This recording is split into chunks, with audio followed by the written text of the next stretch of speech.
नमस्कार, स्वागत है आप सबका। आप देख रहे हैं देश देशांतर। मैं हूं कवीन Sachan. The state of young child in India report के मुताबिक 6 साल से कम उम्र के 15.9 करोड़ बच्चों में से 21% बच्चे अल्प पोषित हैं, 36% बच्चे कम वजन के हैं और करीब 38% बच्चों को पूर्ण टीकाकरण नहीं हुआ है। आंकड़े बताते हैं कि आगे के जीवन को संवारने के लिए बचपन में निवेश करना कितना जरूरी है और जन्म से लेकर 5 साल के बच्चों के लिए ये वक्त बहुत ही कीमती होता है और उस समय उन्हें पर्याप्त पोषण और स्वास्थ्य सुविधाएं मिलती रहनी चाहिए। The state of young child in India नामक रिपोर्ट को जारी किए जाने के मौके पर उपराष्ट्रपति एम वेंकैया नायडू जी ने कहा कि आरंभिक वर्षों में बेहतर बुनियाद पड़ने से अगली पीढ़ी को जीवन के सफर में अच्छी शुरुआत मिलती है। सेहतमंद विकास के लिए बच्चों को ऐसे माहौल में बड़े होने का मौका मिलना चाहिए जहां का वातावरण भावनात्मक, सामाजिक, शैक्षणिक और दूसरी जरूरतों को पूरा करने वाला हो। तो आप समझेंगे कि असल में ये रिपोर्ट क्या इशारा कर रही है और छोटे बच्चों में किस तरीके से कुपोषण या फिर स्वास्थ्य को लेकर दिक्कतें आ रही हैं और जो तमाम स्कीम्स और योजनाएं राज्यों के जरिए चल रही हैं उनमें क्या चुनौतियां हैं, इसे समझेंगे हम अपने 3 खास मेहमानों के जरिए। हमारे साथ मौजूद हैं अमृता जैन, जो कि चेयरपर्सन है मोबाइल क्रचेस। अमृता जी, स्वागत है आपका। हमारे साथ डॉक्टर धीरज बैल हैं, सीएमओ हैं पीडियाट्रिक्स आरएमएल हॉस्पिटल दिल्ली। स्वागत है सर। और ऋषि प्रसाद हमारे साथ हैं, जो कि public policy specialist NITI Aayog से हैं। ऋषि, आपका भी स्वागत है। शुरुआत में अमृता जी आपसे पहले करना चाहूंगा कि ये जो आप लोगों ने तमाम आंकड़ों को इकट्ठा करने के बाद जो तथ्य सामने आ रहे हैं वो मोटे तौर पर क्या बड़ी चिंताएं हैं जो कि बताती हैं छोटे बच्चों को लेकर, चाहे वो कुपोषण की बात हो या फिर उनके स्वास्थ्य को लेकर? तो इसमें जो मुख्यतः बात है वो बच्चों को एक समेकित और समान तौर संपूर्ण तरह का एक वो मिलना चाहिए, देखरेख मिलनी चाहिए, खास तौर से बहुत ही नाजुक आयु जो हम कहते हैं पहले 1000 दिन। और वहीं पर कहीं कहीं हम देखते हैं कि हमारे देश में छूट हो रही है और खास तौर से ये छूट जो पिछड़े हुए वर्ग के बच्चे हैं, जैसे हमारे प्रवासी मजदूर हैं या हमारे बस्तियों में, शहरी बस्तियों में रहने वाले लोग हैं, इनके बच्चे हमने देखा है, हमारे आंकड़े बता रहे हैं कि 25% बच्चे जो हैं वो इस तरह के माहौल में रहते हैं। तो जो ये पिछड़े हुए वर्ग के बच्चे हैं, इनको ये सब संपूर्ण समेकित देखरेख न मिलने के कारण ये पिछड़े रह जाते हैं। ना तो इनके खान पान का हो पाता, ना इनका जो हम कहते हैं एक माहौल, जो एक माहौल मिलना चाहिए जिसमें पहले 1000 दिन और 6 साल तक के बच्चों की देखरेख, तो ये काफी हद तक देखरेख से वंचित रहते हैं। अक्सर हम देखते हैं कि महिलाएं जब काम पर निकलती हैं तो बच्चों को घर में अकेला छोड़ के चली जाती है। कई बारी तो सुना है गांव वगैरह में बांध कर घर में ताला लगा के चली जाती हैं क्योंकि कोई प्रावधान नहीं है उनके पास। और हम इस सोच में बैठे हुए हैं कि हमारे देश में तो बहुत सारे बच्चे जो है वो संयुक्त परिवारों में पल रहे हैं, पर अब ऐसा नहीं है। संयुक्त परिवार टूट चुके हैं। हमारी जो एकमात्र सेवा है, जो कि जिसको हम समेकित बाल देखरेख सेवा कहते हैं, उसमें भी समस्याएं हैं। उसमें एक तो उसका बजट बहुत कम है, उसकी पहुंच काफी है, काफी हद तक पहुंच है, पर उसका जो क्रियान्वयन है उसमें काफी समस्याएं आती हैं। वो सब जगह एक तरह एक स्कीम या एक सेवा सारे देश के लिए लागू नहीं हो सकती है। हमें कुछ ऐसा सोचना पड़ेगा कि किस प्रकार हर एक हमारे प्रांत हैं, हमारे राज्य हैं, हमारा देश इतना बड़ा है, अलग अलग प्रकार की समस्याएं अलग अलग लोगों के पास आते हैं। तो उस नजरिए से जब तक हम इन सेवाओं को, इन स्कीम्स को नहीं देखेंगे और एक समन्वित तौर पे नहीं देखेंगे, तब तक ये समस्या का हल नहीं निकल पाएगा। अमृता जी, 2 बातें और मैं समझना चाहूंगा इन आंकड़ों के लिए।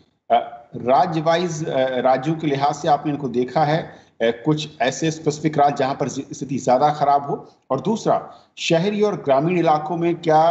ग्रामीण इलाके या फिर शहरी दोनों जगहों पर स्थिति कमोबेश एक जैसी दिख रही, जो कि 21% बच्चे आप बता रहे हैं आंकड़े की अल्पपोषित हैं? हाँ, तो जैसे कि आपने पहला प्रश्न पूछा, तो हाँ, हमारे जो राज्य हैं जैसे कि उत्तर प्रदेश, बिहार, छत्तीसगढ़, ये और असम, कुछ ऐसे प्रदेश हैं, झारखंड, इनमें काफी हम देखते हैं कि बच्चों के अगर आंकड़े, और हमारे इस रिपोर्ट में एक खास इंडेक्स पेश करी गई है, इंडेक्सेस हमने पेश करी हैं, जिसमें विशेष तौर पे यही निकल के आ रहा है कि हमारे कुछ प्रदेश, कुछ राज्य बहुत पिछड़े हुए हैं और कुछ काफी आगे बढ़ चुके हैं, जैसे केरला, तमिलनाडु और कुछ ऐसे प्रदेश हैं। अब जैसे गुजरात काफी बड़ा राज्य है, पर उसमें भी बच्चे काफी पिछड़े हुए हैं। तो ये कुछ इस तरह के आंकड़े इस रिपोर्ट में state of the young child in India में दर्शाए गए हैं, और ये पहली बार है कि पूरी दुनिया में इस तरह के 2 इंडेक्सेस तैयार किए गए हैं, जिससे पता लगता है ये चीज। और दूसरा आपका जो प्रश्न है, हमें जो कुछ अभी समझ आ रहा है कि न्यूट्रिशन को लेकर और अब्यूज को लेकर, जो कि शोषण, उसको लेकर, या जो हम कहते हैं कुपोषण को लेकर, हम देख रहे हैं कि शहरी इलाकों में बच्चे ज्यादा पिछड़े हुए पाए जा रहे हैं, क्योंकि ग्रामीण स्थिति में कम से कम भोजन या साफ सफाई के कुछ ऐसे प्रावधान रहते हैं, या कोई बड़े लोग होते हैं, परिवारजन होते हैं, पर जब पलायन करके कोई भी बड़े बड़े शहरों में आते हैं, वहां पिछड़ापन सबसे ज्यादा, कुपोषण और सबसे अधिक शोषण बच्चों में पाया जाता है। वो अकेले ही रह जाते हैं क्योंकि माता पिता दोनों को ही काम पर निकलना पड़ता है और उनके लिए कोई प्रावधान नहीं है। ऋषि, क्योंकि अगर हम 6 साल से कम उम्र के बच्चों के, चाहे वो पोषण की बात करें या फिर उनके स्वास्थ्य टीकाकरण की बात करें, केंद्र की ओर से, राज्यों की ओर से बहुत सारी स्कीम्स चल रही हैं, इनिशिएटिव्स लिए गए हैं, लेकिन जो ये आंकड़े बता रही हैं अमृता जी, वो बड़े चौंकाने वाले दिखते हैं। वजह क्या दिखती है? चाहे वो कुपोषण की बात कर रही हैं, वो कहती हैं कि शहरी इलाकों में ज्यादा स्थिति खराब दिख रही है बनस्पति तुलना करें ग्रामीण इलाकों से, और वो राज्य जो कि डेवलप्ड स्टेट कहे जाते हैं, वहां पर भी स्थिति कुछ राज्यों में खराब दिख रही है। जी, तो एक तो ये बात है कि पोषण है या स्वास्थ्य है, इसमें अलग अलग क्षेत्रों को जब तक साथ काम करने का अवसर नहीं मिलेगा सही तरीके से, और ये सरकार की मैं बात कर रही हूँ कि हमारे अलग अलग डिपार्टमेंट होते हैं, स्वास्थ्य अलग होता है, पोषण अलग होता है, स्वच्छता अलग होता है, साफ पानी कोई और देखता है, तो ये सब साथ में आना पड़ता है। ये एक बहुत बड़ी वजह है, क्योंकि अलग अलग डिपार्टमेंट और मिनिस्ट्री तो स्कीम निकालते हैं, लेकिन जब तक वो सारी साथ में आके काम ना करें, तब तक वो पूरा असर नहीं दिखेगा आपको बच्चों के इंडिकेटर्स पे, और वही हमें हेल्थ और न्यूट्रिशन में यही एक स्थिति निकल के आती है। कुछ कोशिशें करी हैं सरकार ने, जैसे पोषण अभियान में एक बहुत बड़ा यही मुद्दा है कि हम अलग अलग राज्यों को और जो केंद्रीय सरकार है उसके भी अलग अलग डिपार्टमेंट्स को साथ में लाने की कोशिश करें। एग्रीकल्चर और न्यूट्रिशन है, जैसे बड़े क्लोज तरीके से इनका लिंकेज है, लेकिन ये बिल्कुल अलग अलग ऑपरेट करते हैं एक तरीके से। तो एक वो बहुत बड़ा मुद्दा हो जाता है, जो इसको हम अंग्रेजी में कन्वर्जेंस बहुत बोलते हैं, लेकिन वो कर पाना बड़ा मुश्किल हो जाता है कई बार। तो वो एक बहुत मुझे लगता है इम्पोर्टेंट मुद्दा है। दूसरा जो ग्रामीण और जो शहरी इलाकों का है, अगर हम देखें तो हमारी जो स्कीम्स हैं सरकार की, बहुत हद तक ग्रामीण इलाकों के लिए बनाई गई हैं। तो जो अब शहरी इलाकों की जो एक खास समस्याएं हैं, जो कि आप ग्रामीण इलाकों में देखेंगे कि जिस तरह से जो कम्युनिटी स्ट्रक्चर होता है वो भी बड़ा अलग होता है, लेकिन अगर आप शहरों में देखेंगे, अर्बन स्लम्स में देखेंगे अगर, तो कई बार ऐसे लोग होते हैं जो लोग ठीक से एक दूसरे को जानते भी नहीं, बड़ी माइग्रेटरी पॉपुलेशंस होती हैं। तो ऐसी स्थितियों में हमें अलग तरह से अपनी उन स्कीमों के बारे में सोचना पड़ेगा। जो हम कोशिश कर रहे हैं कि जो अर्बन एरिया हैं, शहरी इलाके हैं, उनके लिए हम एक अलग हेल्थ न्यूट्रिशन का मॉडल सोचें, क्योंकि वही सेम मॉडल जो हम ग्रामीण इलाकों में करते हैं शायद यहाँ पे वो नहीं ठीक से चल पाए। तो ये एक दो बड़े मुद्दे हैं मुझे लगता है जो हमें एड्रेस करने हैं एक गवर्नेंस और सरकार की तरफ से। ओके, डॉक्टर धीरज, क्योंकि आप बच्चों को रोजाना देखते हैं कि किस तरीके से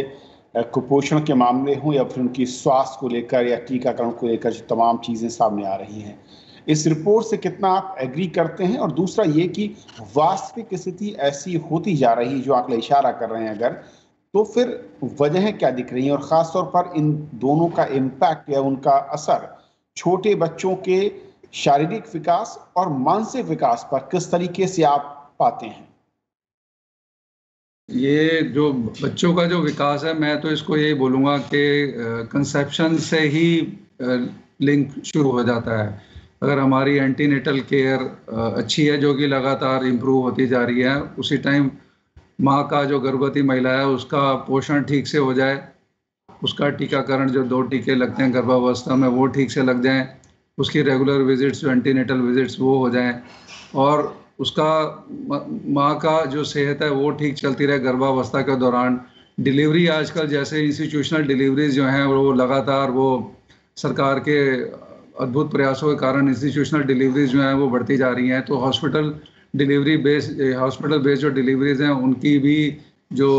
आंकड़े जो दर्शा रहे हैं कि उसमें इम्प्रूवमेंट हो रही है। और दूसरा, जब बच्चा जन्म लेता है तो उसके बाद जो है उसका जो न्यूबॉर्न का जो केयर सेंटर्स हैं वो पिछले 5-1 साल में भारत सरकार ने जो भारतवर्ष की जितनी भी डिस्ट्रिक्ट्स हैं उसमें नर्सरीज खोल दी गई हैं। हर डिस्ट्रिक्ट में लगभग एक नर्सरी जो है वो उसको शुरुआत की गई है, जिससे कि न्यूबॉर्न नवजात शिशु की केयर और नवजात शिशु केयर के लिए मदर को जो सलाह दी जाती है, उसको टीकाकरण की सलाह, उसको माँ का दूध में अगर शुरू के 3 दिन जो है वो काफ़ी क्रिटिकल माने जाते हैं, उस दौरान जो है उसको थोड़ा सा सोशल और साइकोलॉजिकल और पारिवारिक जो एक सपोर्ट है उसकी ज़रूरत होती है। वो सारी उनकी जो ट्रेनिंग दी जाती है। तो उस वजह से इम्प्रूवमेंट जो है, हमारी जो इन्फेंट मोर्टेलिटी है वो उसमें कमी आई है, अंडर 5 मोर्टेलिटी में भी कमी आई है। लेकिन जो जहाँ तक पोषण की बात है, जहाँ तक बच्चों का न्यूट्रिशन की बात है, उसमें हम कहीं पर जो है पीछे रह गए हैं, क्योंकि इंटर करंट इलनेसेस जो हैं, बीच में बच्चा जो बीमार होता है, बच्चा 6 महीने तक तो माँ के दूध में रहता है, और ग्रामीण क्षेत्रों में पाया गया कि माँ का दूध वो अच्छे से पिलाती हैं, उसमें कोई हिचकिचाहट भी नहीं होती, वो कभी भी कहीं पर भी पिला सकती हैं, उनमें कोई हिचकिचाहट नहीं है। तो 5-6 महीने तक तो ठीक रहता है बच्चा। बात शुरू होती है कि जब उनके 6 महीने के बाद जब उनकी वीनिंग का टाइम आता है, तो वहाँ पर हम कहीं जो है ये पर थोड़ी सी कमी पाई गई है। उसके बाद जो है इन्फेक्शन जो है वो हाइजीन सैनिटेशन उससे सारा लिंक है, डायरियल डिसीज़ हैं, निमोनियाज हैं, जो इंटर करंट इलनेसेस हैं उसके कारण जो बच्चा बीमार रहता है, कई बार वो अस्पताल में भर्ती होता है, कई बार अस्पताल के भर्ती होने के नतीजे हमें अच्छे नहीं मिलते, मृत्यु भी हो जाती है। ये सारे जो इन्फेक्शन, डायरिया, ये सारी चीज़ें जो हैं सैनिटेशन लिंक्ड है। हालांकि हमारे इसके साथ इम्यूनाइजेशन का, वैक्सीनेशन के भी मैं थोड़ा सा प्रकाश डालना चाहूँगा। वैक्सीनेशन हमारा 63% लगभग था, और 37-38% जो है वो अनप्रोटेक्टेड बच्चे हैं। लेकिन अभी इंद्रधनुष 1 और इंद्रधनुष 2 ये पिछले 2-3 साल में जो भारत सरकार के प्रयास हैं, जिसमें इनका टारगेट है कि हम वैक्सीनेशन को 90% तक ले जाएंगे, और लेस देन 2 इयर्स जो है उनका जो बच्चों का टारगेट है। और कुछ ऐसी डिस्ट्रिक्ट्स आइडेंटिफाई की गई हैं जहाँ पर ये अंडर 5 जो चिल्ड्रन की मोर्टेलिटी इन्फेक्शन डिसीज के कारण ज़्यादा है, वो ऐसी 271 डिस्ट्रिक्ट के करीब आइडेंटिफाई करके उन पर काम किया जा रहा है। तो दूसरा जो पोषण के बारे में बोलूँगा कि हालांकि इतने सारे नेशनल न्यूट्रिशन मिशन है और RBS के राष्ट्रीय बाल स्वास्थ्य कार्यक्रम है, उसके तहत में जो है सारी देख रेख हो रही है, लेकिन कहीं पर जैसे मैडम ने बताया अभी के ये एग्रीकल्चर, सैनिटेशन, हेल्थ ये इंटीग्रेट होना चाहिए। ये थोड़ा सा मैं ये बोलूँगा, ये जो हमारा फ्रेमवर्क है वो इंटीग्रेशन में कहीं इसकी कमी है। इतना मैं ये प्रॉब्लम जरूर बताऊँगा। दूसरा, इलिटरेसी, आज के अखबार में आया हुआ है कि लिटरेसी धीरे धीरे काफ़ी हद तक बढ़ रही है, कुछ स्टेट्स में तो 95-98% के करीब भी है। लिटरेसी का बहुत बड़ा इम्पैक्ट है अवेयरनेस के ऊपर, एजुकेशन का जो है, तो उससे भी ये सारा चीज़ें, 4 चीज़ें मैं लिंक करके बताऊंगा, एग्रीकल्चर, हेल्थ, सैनिटेशन और एजुकेशन, 4 को इंटरकरेंट लिंक करके अगर हम एक फ्रेमवर्क बना के उसको एक आइडियली चारों जो चीज़ें एक ही दिशा में अगर हम देखेंगे, इसको लेके जाएं, तो मुझे लगता है कि ये सारी प्रॉब्लम को हम ट्रबल शूट कर सकते हैं। लेकिन अमृता जी, जो बात डॉक्टर बहल कह रहे थे, और जो रिपोर्ट आप लोगों की कहती है वो बहुत महत्वपूर्ण, उसमें जो पॉइंट है कि फंडिंग या बजट, स्टेट बजट का जिक्र जिसमें है, तो कहा जा रहा है कि 2012-13 में स्टेट की ओर से अगर हम पोषण पर खर्च देखें तो वो 1.68 से घटकर 0.94 हो गया है। और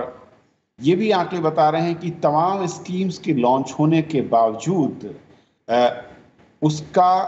पॉजिटिव इम्पैक्ट नंबर्स पर नहीं दिख रहा है, ग्राउंड पर नहीं दिख रहा है। अमृता जी, क्या वाकई ऐसा ही है और ऐसा क्यों दिख रहा है? क्या वजह आप लोगों ने फाइंड की? बिल्कुल ठीक कहा है रिपोर्ट ने, क्योंकि ये बजट कम हुआ और जो अब हम इसके लिए रेकमेंडेशन दे रहे हैं, हम कह रहे हैं जो होना चाहिए, तो आप डिफरेंस देखिए कि कहाँ 0.9% या 1% मैक्सिमम मिलता है और ज़रूरत है कम से कम 4%। और क्योंकि मैं शुरू में ही आपको बोला कि ये समेकित और संपूर्ण, जब तक सारी स्कीमें, जैसे आप लोगों ने भी बोला, दोनों साथियों ने, कि जब तक ये कन्वर्जेंस नहीं होगा और सब एक साथ इसमें मिलजुल के, जैसे बुनियादी सेवाएं हैं शहरी बस्तियों में, आप बिल्कुल ठीक कह रहे हैं कि साफ सफाई नहीं है, एजुकेशन, अब वो है एक हम चक्र में चलते रहते हैं कि बच्चों को समान मौके ही नहीं मिलते, बचपन में ही उनको अलग अलग 2 तरह के मौके मिलते हैं, और जब एक से मौके नहीं मिलेंगे तो वो बीमार, जैसे आपने कहा कि डायरिया क्यों होता है, क्योंकि वो गंदगी में रहते हैं। डायरिया रहेगा तो क्या वो बच्चा स्कूल जा पाएगा? तो स्कूल नहीं जा पाएगा, बार बार बीमार पड़ेगी बच्ची या बच्चा, और जब वो स्कूल नहीं जाएगी तो वो उस तरह की कभी भी नौकरी नहीं पाएगी, और जब नौकरी नहीं पाएगी तो वो गरीब ही रहेगी। तो उसका कितना भी आप कह लीजिए कि उसको हम जब तक उस नज़रिए से नहीं देखेंगे कि जो हम कह रहे हैं उसकी स्वास्थ्य, उसकी शिक्षा, जो हम कह रहे हैं, आपने बहुत अच्छे से बोला था शुरू में ही कि जो मानसिक विकास है वो हम कम्प्लीटली भूल जाते हैं कि उसके मौके कहाँ मिल रहे हैं बच्चों को, और वो जा ही नहीं पाते क्योंकि वो या तो बीमार रहते हैं, और बीमारी साफ सफाई की वजह से होती है, और असुरक्षित रहते हैं, अकेले रहते हैं, और ये माना गया है कि जो बच्चे अकेले रहते हैं उनकी मानसिकता पे बहुत असर पड़ता है। तो ये सब चीज़ें लेकर जब आप एक बच्चे को बड़ा करेंगे तो वो कभी भी उस तरह का व्यस्त नहीं बनेंगे जो बनने चाहिए, और इसीलिए एक हमारे चक्र में, देश में ये चक्र चलता चला आ रहा है, और इसके लिए ज़रूरी है कि समानता, समान मौके मिलने चाहिए, बचपन से मिलने चाहिए, और उसके लिए कन्वर्जेंस, आपने बिल्कुल सही बोला, कन्वर्जेंस होनी चाहिए, बजट बढ़ना चाहिए तभी, और इसके ऊपर एक विशेष तौर पे, एक पूर्ण तौर पे एक सोच बननी चाहिए कि कैसे हम एक कॉम्प्रिहेंसिव सोच बनाएं, टूटी सोच नहीं कि आज न्यूट्रिशन मिशन है तो कल समेकित बाल विकास योजना है, इन सबको, समेकित बाल विकास योजना में भी न्यूट्रिशन है, पोषण है, न्यूट्रिशन मिशन, अब इन दोनों का समन्वय कैसे हो रहा है समझ नहीं आता। डिस्ट्रिक्ट लेवल पे कैसे समन्वय हो रहा है, उसके ऊपर कैसे समन्वय हो रहा है, अलग अलग प्रांतों में ट्राइबल जो बच्चे हैं हमारे, और शेड्यूल कास्ट, शेड्यूल ट्राइब, वो और भी पिछड़े रह जाते हैं। तो इन सब के लिए स्कीमें अलग अलग बनी हुई हैं, पर इनमें कोई समन्वय नहीं है, और सरकार की तरफ से ये है कि हम तो सबको दे रहे हैं, पर वो हो नहीं रहा जैसे कि होना चाहिए। डॉक्टर बहल, आपका सजेशन कोई कि छोटे स्टेप हों, पॉलिसी भले ही योजनाएं कम हों, लेकिन जिनका रिजल्ट जो हम चाहते हैं उसके करीब पहुंचे? मैं ये मानता हूं कि जैसे पल्स पोलियो का मैं उदाहरण देता हूं, पल्स पोलियो में इतना अच्छा सर्वेलेंस था कि किसी का अगर पोलियो का पेशेंट डिटेक्ट होता था, उसकी ट्रैकिंग पूरी चलती थी, कहाँ पर वो हुआ और कहाँ पर वो, अगर उसकी मजदूरी कहीं दूसरी जगह चली गई है या माइग्रेशन, जैसे माइग्रेंट वर्कर्स इधर से उधर से रोजगार की तलाश में जाते रहते थे, उसका ट्रैकिंग नियरली फुल प्रूफ था, और इसीलिए हम जो है पोलियो को अपने देश से हम उसको कंट्रोल कर पाए। क्यों? सर्वेलेंस, मैं बोलूँगा सर्वेलेंस का रिकॉर्ड, सर्वेलेंस की सारा मॉनिटरिंग और उसका प्रॉपर इवेल्यूएशन, उस पर हमको स्टैटिस्टिक्स पे जोर देना, आंकड़ों पे, वहाँ से जो है जो जितने आंकड़े बनेंगे, जो रिस्क फैक्टर वाले बच्चे हैं उसको ट्रैक करते रहेंगे रेगुलरली, उसकी ग्रोथ एंड डेवलपमेंट और उसका सोशल और फैमिली को अगर हम उसको सारा सर्वेलेंस में रखेंगे तो वहाँ पर उम्मीद है कि नतीजे थोड़े से और सुधरने की संभावना है। एग्जाम्पल मैं पल्स पोलियो का दे चुका हूँ, हमने विजय पाई उसके ऊपर। हाँ, 135 करोड़ हैं हम, और 17 करोड़ 16 करोड़ बच्चे हमारे 6 साल से नीचे हैं, जो कि एक आसान काम नहीं है उनको सारा। और कुछ राज्यों में, जैसे जो राज्य वो हैं जहाँ पर एजुकेशन लेवल बहुत हाई है। तो एक फिर मैं बोलता हूँ कि एजुकेशन से, लिटरेसी से, अवेयरनेस से, रेडियो टीवी में प्रोग्राम में बहुत सरकार का, प्रिंट और इलेक्ट्रॉनिक मीडिया में बहुत इनका जो है माध्यम से जगह जगह प्रचार करते हैं, लेकिन कहीं पर अवेयरनेस, नॉलेज अवेयरनेस में फ़र्क होता है। हाँ, पता है सबको कि पल्स पोलियो का टीका दिलाना है, लेकिन नहीं, एंड टाइम पे जिस दिन आए तो भूल गए। तो अवेयरनेस की बात है, अवेयरनेस, जागरूकता जो है वो बहुत ज़रूरी है। वो जागरूकता जो है लिटरेसी से स्टेट स्पेसिफिक, और उसमें भी मैं कहूँ कि जो डिस्ट्रिक्ट हैं या सिटी हैं जहाँ के बारे में नंबर्स हमारे सामने हैं, वहाँ पर हमें फोकस करना होगा। और उसे मैं कहूँ कि युद्ध स्तर पर, जैसे आपने कहा कि पल्स पोलियो अभियान, उस तरीके के अभियानों के जरिए हमें आगे बढ़ना होगा अगर हम बेहतर रिजल्ट चाहते हैं। जी, मैं यही मान लूँ, जैसे आप केरला का अगर उदाहरण लोगे, सिक्किम का उदाहरण लोगे, तमिलनाडु का, लिटरेसी बहुत हाई है वहाँ। अगर इवन आप देखो कोरोना के कंट्रोल में भी देखो, ये उसके आंकड़े वहीं से हैं, क्योंकि वो सर्वेलेंस सिस्टम, मॉनिटरिंग बहुत अच्छी लेवल की है। मैं उसको अब कोरोना से लिंक कर रहा हूँ उसको मैं। तो जहाँ पर स्वास्थ्य सेवा का स्ट्रक्चर जो है प्रिवेंटिव मेडिसिन पे, कह रहा हूँ फोकस जो है प्रिवेंटिव मेडिसिन में। केरला में तो माँ पिताजी जो है बच्चे का हर बर्थडे पे, हर जन्म दिवस पे उसको बाल रोग चिकित्सक के पास लेके जाते हैं। वो बीमार नहीं है, वो स्वस्थ है, लेकिन वो पूछने जाते हैं कि क्या ये स्वस्थ है, जबकि उसका वेट, हाइट, सब उसका माइलस्टोन्स, उसकी ग्रोथ, डेवलपमेंट सब अच्छी है, लेकिन वो लेके जाते हैं उसको। एक स्वस्थ बच्चे का भी वो अपना मेडिकल इवेल्यूएशन कराते हैं डॉक्टर, बाल रोग चिकित्सक के द्वारा। इतनी सोच में होना चाहिए, आप कह रहे हैं। ये अवेयरनेस की बात। जी, बहुत संक्षेप में मैम, क्लोजिंग में चाहूंगा आपसे कि कुछ आपने जो सुझाव रिकमेंड किए हैं, बहुत संक्षेप में क्या क्या बड़ी बातें हैं सुझाव के तौर पर? बड़ी बातें तो एक मैं बता ही चुकी हूँ कि बजट तो बढ़ना ही चाहिए, और जो है सारी स्कीम्स का समन्वय, कन्वर्जेंस की जो बात हुई है वो करना ही चाहिए। और जो अभी बताया कि डेटा गैप, कि बच्चों के लिए डेटा गैप बहुत बड़ा है, डेटा है ही नहीं, फैमिली बेस्ड डेटा और बहुत सारी समस्याओं से संबंधित डेटा ही नहीं मिलता है बच्चों से संबंधित। तो वो डेटा गैप पूरा होगा, जैसे फिर टारगेटेड अप्रोच करनी पड़ेगी और डिसएडवांटेज ग्रुप्स को आइडेंटिफाई करना पड़ेगा उस डेटा में। जैसे बहुत सारे ऐसे हैं जो हम कहते हैं इनविजिबल, जो बच्चे दिखाई ही नहीं देते हैं, जैसे जो सड़कों पर रह रहे हैं, जो बेघर हैं, बहुत सारे ऐसे वर्ग हैं, जैसे मैंने कहा था कि शेड्यूल कास्ट, शेड्यूल ट्राइब। सो इन बच्चों को सबको डेटा, और फिर एक बहुत बड़ी जो हमने इसमें रिकमेंडेशन दी है कि महिला और बच्चों का जो ऊपर ओवरलैपिंग राइट जिसे हम कहते हैं, क्योंकि अधिकतर महिला के ऊपर ही बच्चों की देखरेख का बोझा होता है, तो उनके जो ये अधिकार हैं इसको देखना चाहिए कि जब हम कहते हैं कि महिला का सशक्तिकरण, तो उसके लिए बहुत जरूरी है कि बच्चों के लिए कोई प्रावधान, तो चाहे स्कीम है उससे भी संबंधित, पर आप झूला घर कहें, क्रैश कहें, बाल देख रहे घर गए, वो कोई कहीं पर मिलता ही नहीं है। तो वो बच्चे अधिकतर फिर निग्लेक्ट में, जब वो बिना देख रेख के रहते हैं, तो वहां सबसे एक ये भी बहुत बड़ी हमारी रेकमेंडेशन है। और ICDS का जो है उसका अच्छे से क्रियान्वयन हो, ये हमारे इसमें बेसिकली मेन पॉइंट्स हैं। ओके मैम, बहुत बहुत शुक्रिया आप तीनों मेहमानों का हमारे साथ इस चर्चा में जुड़ने के लिए, और ये बताने के लिए कि असल में 6 साल से कम उम्र के बच्चों को लेकर, चाहे उनके पौष्टिक आहार की बात करें या फिर स्वास्थ्य को लेकर, किस तरीके की चिंताएं और क्या वस्तुस्थिति है, और उसे हम कैसे पॉजिटिव तरीके से आगे बढ़ते हुए बदल सकते हैं, उन्हें मजबूत कर सकते हैं, क्योंकि वही हमारे देश का भविष्य है। तो आज फिलहाल इतना ही, नमस्कार।